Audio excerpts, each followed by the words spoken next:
আজ আমাদের সমাজে পরকীয়া এমনই প্রকট ধারণ করেছে যে পরকীয়ায় মানুষ এমনইভাবে আসক্ত হয়ে যাচ্ছে, স্ত্রীকে ঘরে রেখে এরপরে স্বামী আরেকটা মেয়ের সাথে পরকীয়ায় লিপ্ত, আবার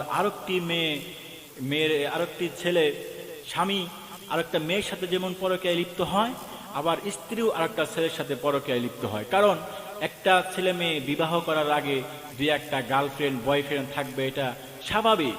কিন্তু এই ফোনের কারণে মানুষ এখন পরকীয়া লিপ্ত হওয়ার জন্য সবচেয়ে সহজ এক পন্থা এই হলো ফোন। আমার সামনে ঘটে যাওয়া একটা ঘটনা আপনাদেরকে শোনাচ্ছি।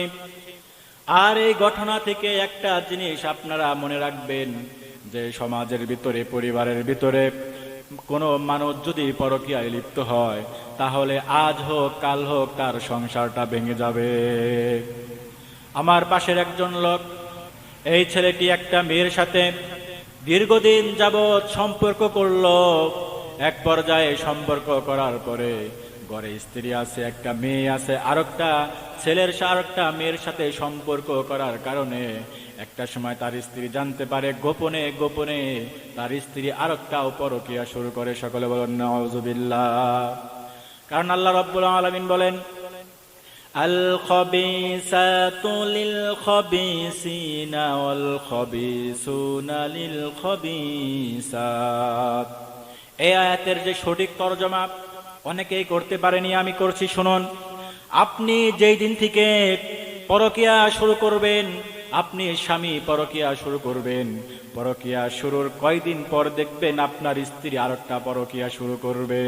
কারণ আল্লাহ রাব্বুল আলামিন বলেছেন খবিসের লগে খবিস রাখবে।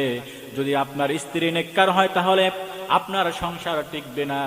আর যদি মনে করেন যে আপনি নেককার, আপনার স্ত্রী পরকীয়া করে, আপনার সংসার টিকবে না। যেহেতু আপনি দুষ্ট হয়ে গেছেন, দুষ্ট চরিত্রের হয়ে গেছেন, আপনার স্ত্রীও দুষ্ট চরিত্র হয়ে যাবে। জোরে কোন কথা ঠিক কিনা? সুতরাং আমরা যদি মনে করি যে আমি পরকীয়া করে আরেকটা নারীর সাথে সময় কাটাচ্ছি, আমি আমার স্ত্রীকে ঠকাচ্ছি, তাহলে এটা ভুল ধারণা। আপনি আপনার স্ত্রীকেও মনে রাখবেন, আপনার স্ত্রীও কারোর সাথে না কারোর সাথে পরকীয়া জড়াবে। এই জন্য আল্লাহ রাব্বুল আলামিন স্বামী স্ত্রী মহাব্বতের কথা বলেছে।